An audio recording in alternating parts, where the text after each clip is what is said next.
Nuclear chemistry continued, radiation hazards and safety.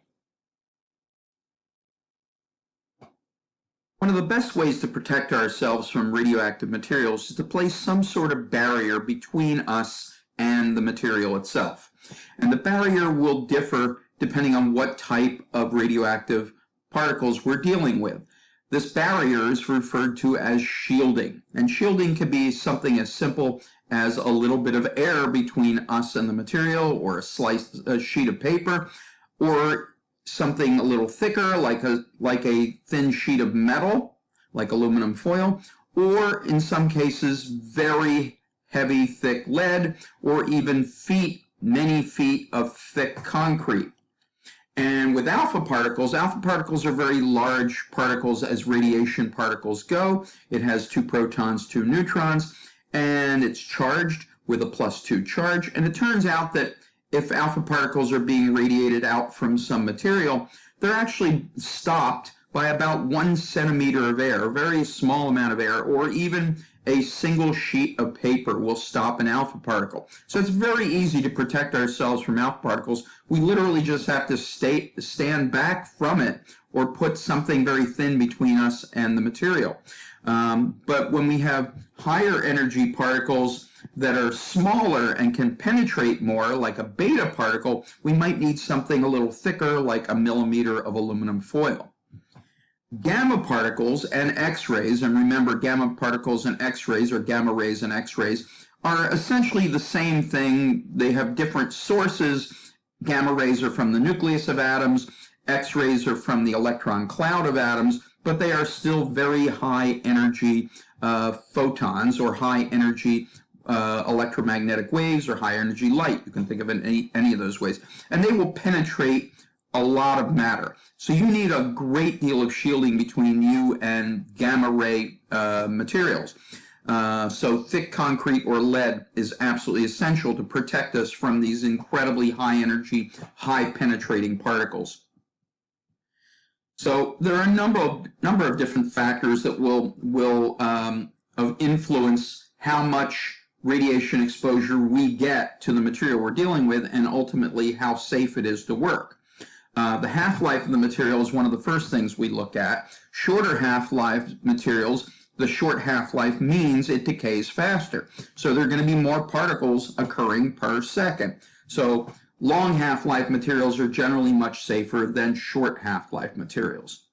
Shielding, as we already talked about, having a barrier between us and the material, is going to be key to protecting us from a wide range of materials.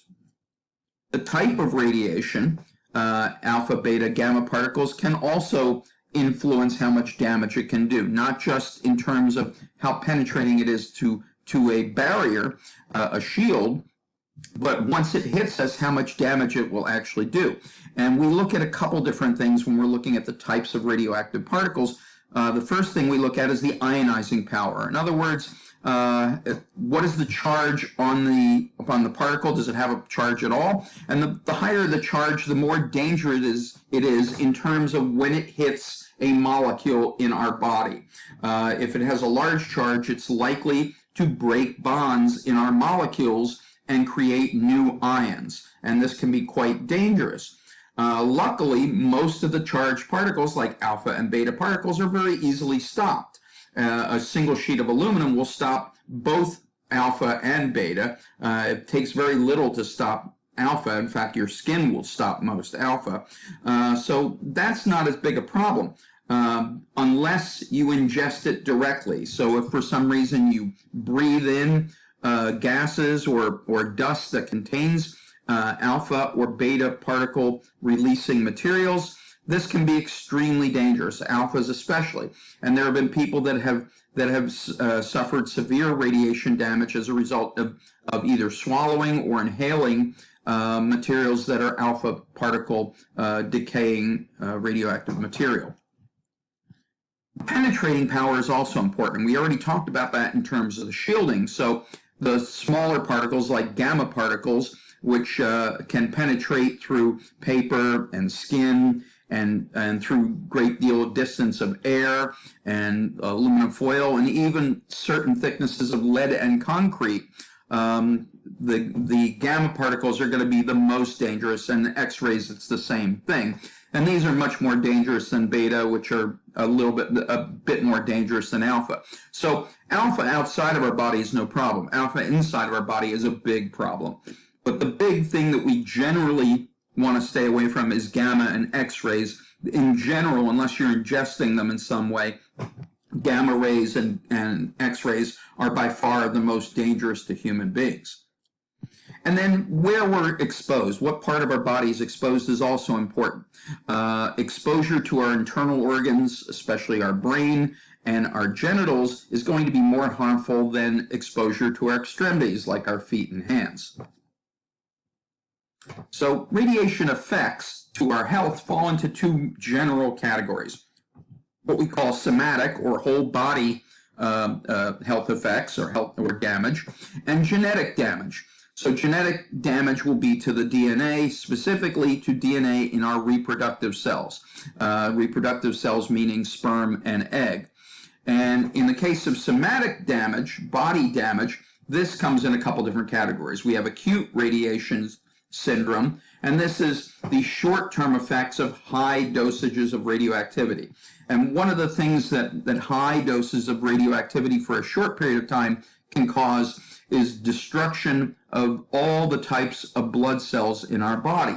White blood cells, under large exposure to radiation, white blood cells will be destroyed, and our ability to make white blood cells will be destroyed in less than a day. Platelets will take about 2 days after high exposure, and this is not an exposure for 2 days. This is 2 days after a high exposure. We can't make platelets, and if we can't make platelets, we can't clot and stop the bleeding in our blood vessels. And then red blood cells, after about 4 days, the production of red blood cells is destroyed, and the red blood cells we have are destroyed. So you can see in a very short period of time, you can suffer massive damage if you're exposed for even a short period of time to very high doses of radioactivity. Chronic somatic damage would be damage that's more long-term. Say you were exposed for to a lower level of radioactivity, and this might be over a longer period of time. You will also get damage to your DNA, and if the DNA is to your general body as opposed to your reproductive tissues, this will result in an increased risk of cancer. And the cancer is due to the fact that ionizing radiation can cause mutations in your DNA. It can actually break strands of DNA, and when your DNA is recopied, there are going to be mutations in the DNA, and these could lead to diseases like cancer. But if the genetic damage happens in our reproductive cells, in our eggs and our sperm, now we're altering the genetic material in our sex cells, and this will result, or can result, in mutations to our offspring. So in terms of how much radioactivity is dangerous, the LD50 for people is 400 to 500 rem. Okay, there are a bunch of terms here that we need to explain. LD50 stands for lethal dosage to 50% of the population. In other words, if you gave this much radioactivity, 400 to 500 Roentgen equivalent man units, this much radioactivity will kill 50% of the humans you expose it to. It won't happen immediately. It could happen in as quickly as a couple days, or it can happen in as long as a couple months, but it's going to be relatively quick. So 400 to 500 rem is considered a lethal dosage because it kills half our population. So below 100 rem, this is a unit we talked about before when we were talking about different types of REM. So REM is a measure of radioactive damage to human beings. And below 100 rem, this is really not a problem. There are no obvious signs of any kind of radiation damage, and we typically don't worry about it. However, once we're between 100 and 500, now a significant fraction of the population is going to get very sick and die. As we get to 400 or 500, as I already mentioned, half of those people will survive and half will not survive. Most of them will have some type of altered blood chemistry that we just talked about. Many will have hair loss. Once you're above 500, this is essentially lethal to most everybody. There are a few rare people that have survived even higher dosages, but those were extremely rare examples. Once you're at 500 to 700, pretty much everybody dies in about a month.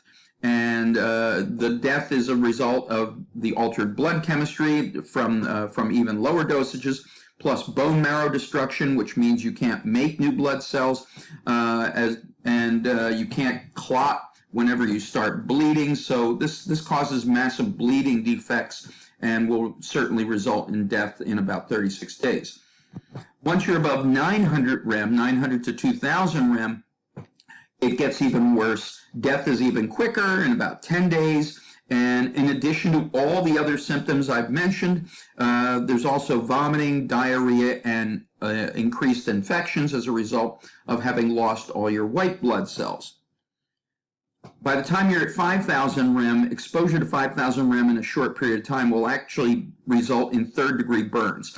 You get very severe burns, and everybody will pretty much die in 3 days. So it's a horrible, horrible way to go. All of these are horrible ways to go.